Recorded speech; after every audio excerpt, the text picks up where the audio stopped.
Hello, this is the RPG Pundit, the final boss and internet shitlords. I'm here with Meatball. There we go. Welcome to everyone. If this is the first video you've seen, well, take a look, and after you're done, if you like it, please subscribe. Please hit the notification button so you can be informed of any of my live streams or my community posts, which I'm doing a lot more of these days. Be sure to check all those out. And check out my products. I just released a new book, a new supplement for Sword and Caravan called Wilderlands, and it's doing really, really well for reasons that are kind of escaping me. It's a supplement for Sword and Caravan for encounters in the wilderness around the Silk Road. It has stats for Eastern dragons, and it has stats for building families and clans and inheritances and stuff like that in communities of that kind of a culture in the Silk Road areas. And somehow it's hit really top seller in the new products list of the of Amazon, and it became a near instant bestseller in DriveThruRPG. So thank you to everybody who's picked up Wilderlands. I hope you're enjoying it.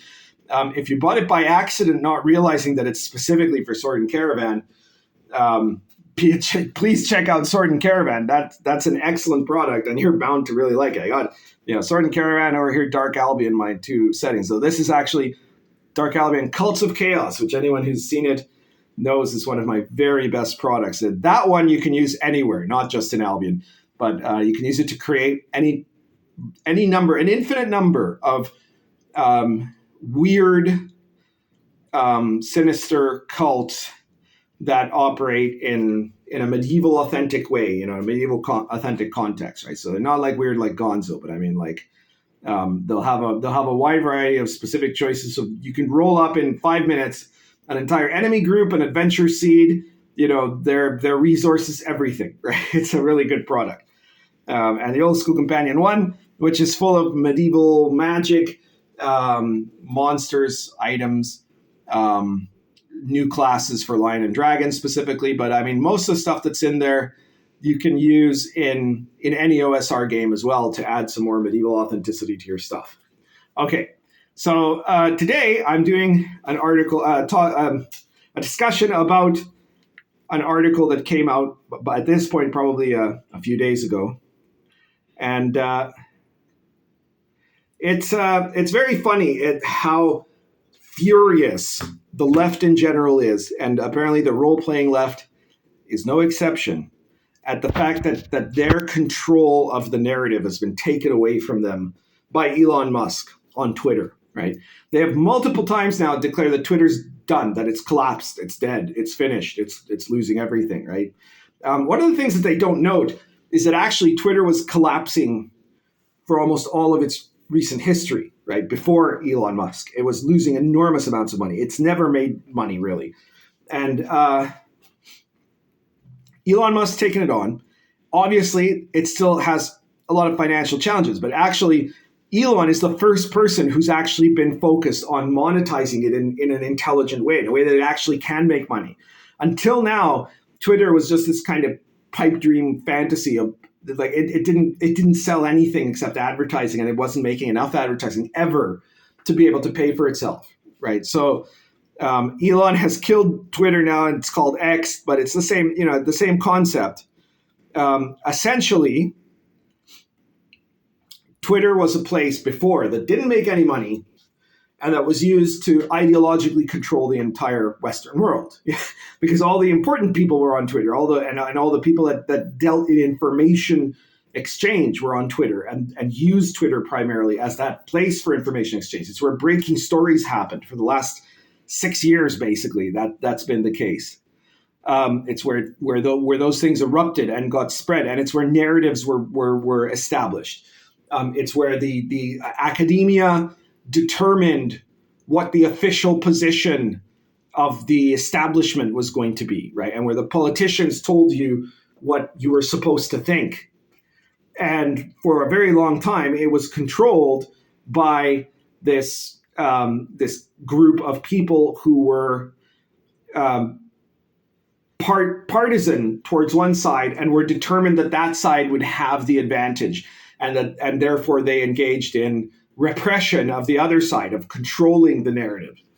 And then Elon Musk came along. He said, no, I like free speech. Screw you guys. So he's actually he didn't destroy Twitter. He took it away from the people that hate you, right? And that was his crime. And that's why all of the left is still crying about it and still trying to make it about that. But I'm going to go specifically into RPGs because just recently this online website that I've never heard of, but that I guess is a general tabletop website called Dicebreaker that's very clearly ultra leftist, right? Came out with this article that said tabletop creators struggle to plot their future amid Twitter's still burning ashes, right? I don't think I'm going to read the entirety of it, but the gist of it is that, like, before Elon Musk picked up this, before he took over at Twitter and started making business decisions that nobody but Musk diehards appreciated, that's a line from the thing, and that has created the death knell for Twitter, its death strokes. Before that, tabletop RPG designers lived in a utopia in Twitter.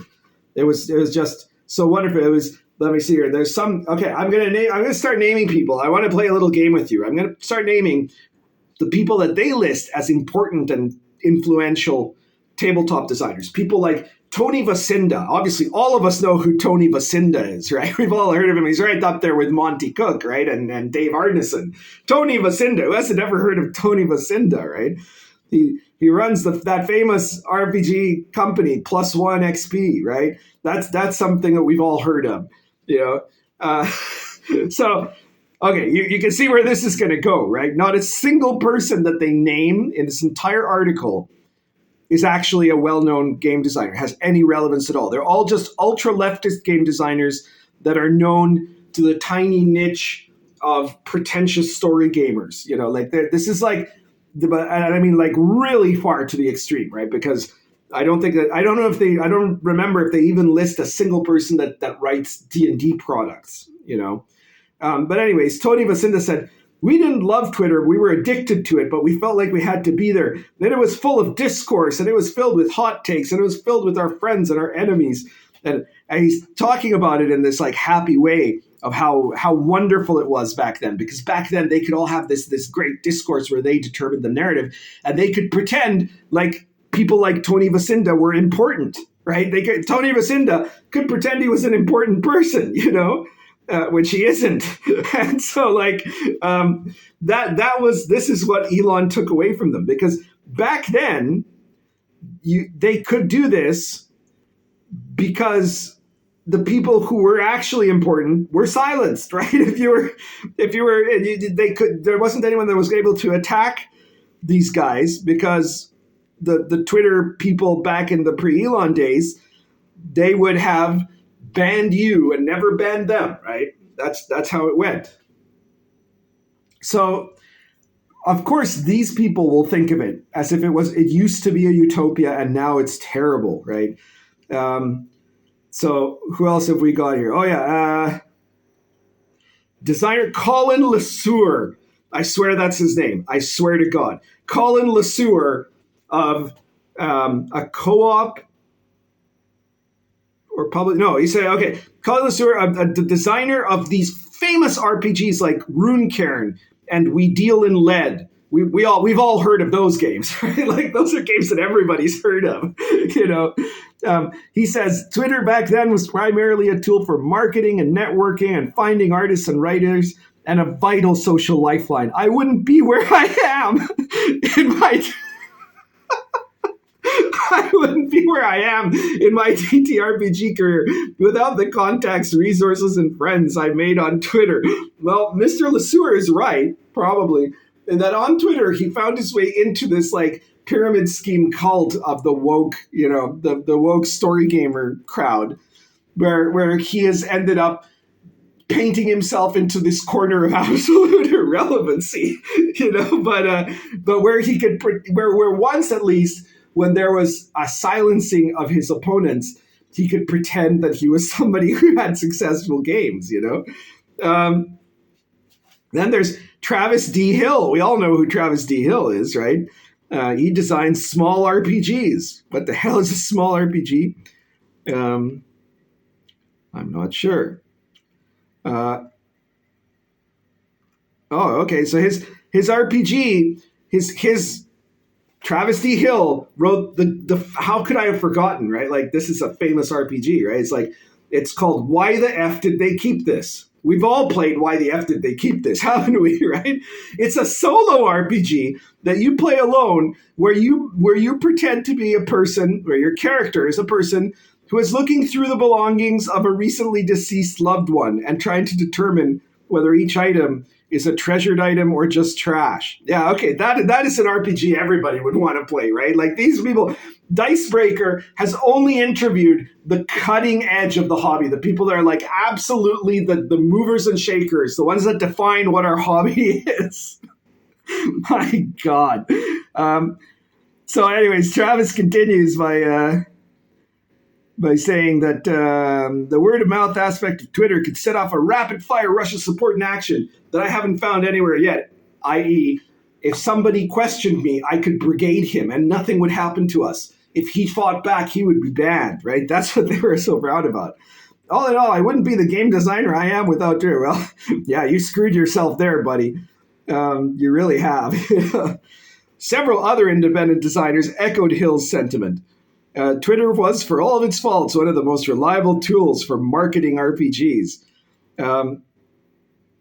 Well, I don't know what they were marketing to. I mean, I guess for recruiting cult members, right? Like, this is a hilarious article because it's naming all these people who've probably never sold a damn thing in their life, But I mean, I'm sure they do. It's their little crowds, right? But what they didn't really, it's not that they weren't doing it for that. You have to understand that, right? One thing is, I make my games, first and foremost, my books are done as an expression of enjoyment of what I play, right? So I want to run I wanted to run a Star Wars campaign. I made Star Adventurer, right? I was running this Dark Albion game with Lamentations. I realized that the rules had to be changed. And so out of that came the Dark Albion campaign book and the Lion and Dragon rules, right?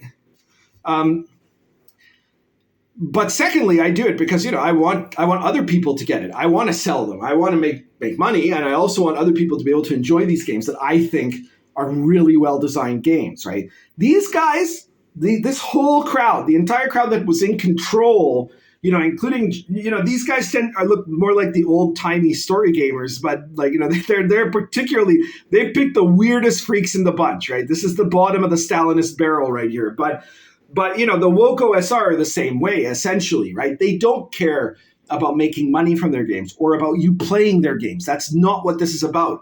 It's about getting clout by being the most pretentious person in the room, the one that has the most social control in the room, and being able to manipulate that into being the top hen of the pecking order, right? That's what this is all about. For them, it's all about this kind of narcissistic quest for social power. And in old Twitter, they had that absolute social power, And then the article actually goes on to talk about the horrifying tragedy of losing Google Plus, and then about the Forge, right? And how Google Plus had been a place for discussion after the shuttering, the being fractured by the shuttering of the Forge. This is an incredible article. It's just so incredible in the level of its incompetence, in that it was published now, right? Like, it was published this week, basically, July 29th, right? And yet it's supposed to be about the RPG hobby as a whole, right? They're talking about this like everybody believes this, everybody feels this way, right? They don't mention one person who is actually a known RPG designer, one company that is a well-known RPG company, right?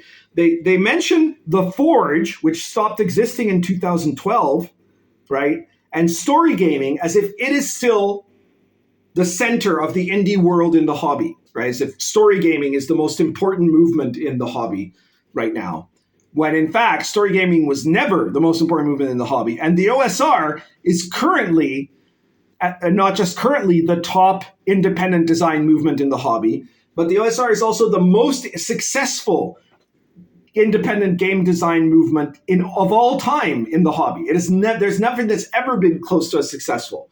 It's vastly outstripped the nonsense that was produced by the Forge, right? And yet they don't mention the OSR at all here. They don't mention D&D at all here, right? They don't mention, well, for example, they don't even mention drive-through RPG, right?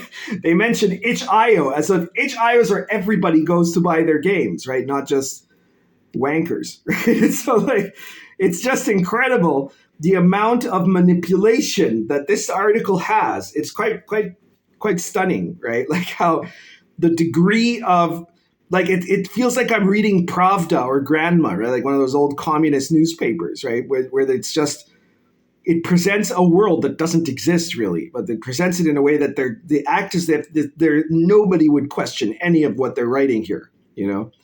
It's just remarkable. It's absolutely remarkable. But anyway, so like, these guys are all broken up. That Twitter no longer is a place where they get absolute control. And so they're interpreting this as saying, well, Twitter's dead, right? Because it's dead to them. But the real problem is that Twitter isn't dead, right? This is the critical, the real crisis for them, right? Is that it's not enough for them to go off somewhere else, right? Now, I'll be fair and I'll say that there isn't anywhere else for them to go off to. This is a real issue, right? So, you know, like if you're talking about Blue Sky or whatever, you know, or Threads, those have all been disasters. They've all been real failures, right? And the reason for that is because what nobody wants to say out loud, except people like me, but what is absolutely true, is that you don't go to Twitter as a place where you will be able to speak with a supportive community of people that you like.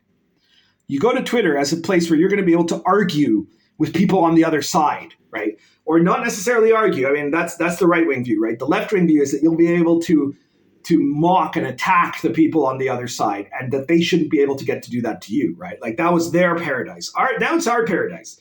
Now anyone can say anything to anyone, right? And it's equal. We're on balanced ground, and that's what they hate, right? Because what they wanted was that world. And I mean, this is true to both sides, right? Like, so back before Elon Twitter, you had all these various alternatives. You had Parler, Gab, Getter, I forget which other ones, right? But there were quite a lot, but Truth Social, obviously. So all of those, they all had the exact same problem, which was that there's no, you know, because they almost advertise themselves, some of them, as like, this is Twitter, but only for conservatives, right? And that's actually, you know, some conservatives might think consciously. A lot of them might say publicly, and some of them might even believe consciously that that's what they want, an alternative to Twitter that's only for conservatives, right? But it's not what they want, right? They don't want that. There is no point to being in a Twitter where there is nobody from the other side for you to shout at, right? That's a huge part of what Twitter is. Twitter is the most successful massive multiplayer RPG in the world because it has both sides on it. Right. And for the longest time, it was, if you were conservative, you were playing in hard mode because you couldn't do a whole bunch of things without them taking you out. And you could never take them out. That would never happen. Right. They could literally call for you to be hung by piano wire and they would not get banned. Right. But if you called them the wrong name, you could be banned forever. Right. Like, that was how extreme the difference was. And that's what they considered utopic, right? Because they got everything they wanted. There was the cherry of their hot fudge sundae of pretending they're people of power, right? So these are people who made crap RPGs literally no one knows about, right? They have no lives whatsoever. They've got no prospects, but they can go to Twitter with the rest of the story gaming community and pretend that they are the people of influence and power, and that they can prove this because when, like, some, you know, right-wing chud comes and you know, questions what their game is, then they can just send a bunch of their buddies to attack him, and he ends up getting banned because that'll prove that they were right, you know, because obviously if he was banned, it means they were right and he was wrong. And that was what they wanted. And now they've lost that, right? That is the reason why they have nowhere else to go. So it's not enough for them. Even if there was another place to go, it's never going to be quite as successful as Twitter, right? So this doesn't suit what their needs are. Their needs are to either they control Twitter and can turn it back to what it used to be. So that would involve ending Elon Musk, or for Twitter to end, because if they can't have it, no one can have it, right? That's why they keep trying to say Twitter's dead now. It's dead, even though every month its activity level is going up, right? It has more activity, has more popularity. It's been working better. But even though the number of people who have signed up for Twitter Blue and are actually now paying money is more than there ever was actual people with the non-paying money verified check marks of the past, right? Like this is actually turning into, very slowly, I think Elon's clearly got a very long-term plan here. He's willing to lose money for a period of time if he can eventually get it to where it's making money, right? It's getting to being a profitable enterprise, right? But if you looked at left-wing media, they predicted it was about to collapse completely like 4 times since he bought it, right? So, and that's going to keep happening. And they're doing that in the desperate hope that somehow that'll make it actually happen, right? That maybe if they keep saying, oh, you know what? It's going to be practically empty on Twitter. You might as well not go. Then people will stop going, right?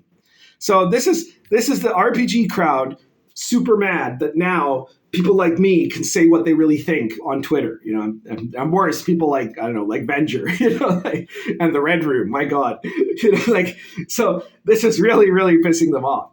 But I'm just amazed, like Dicebreaker is literally it's not even grandma. I think it would have to be like, I don't know what the Iraqi official propaganda newspaper was, but this makes me think of Baghdad Bob, it's just so disconnected from every part of reality. Literally everything in this article is wrong. Everything, every statement, every assertion, every implication, right? The suggestion that what's his name?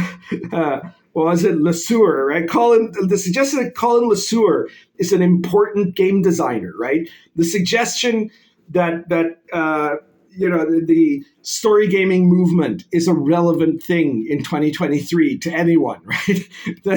All of this stuff, and the suggestion that Twitter is finished, right? Because that one, they know they're lying. They're lying on purpose because they're trying to kill it. So I just wanted to share this with you just because it's so hilarious, right? This is what the enemy is up to now that Elon has saved. Well, he didn't save Twitter. He took over Twitter and now it's X, right?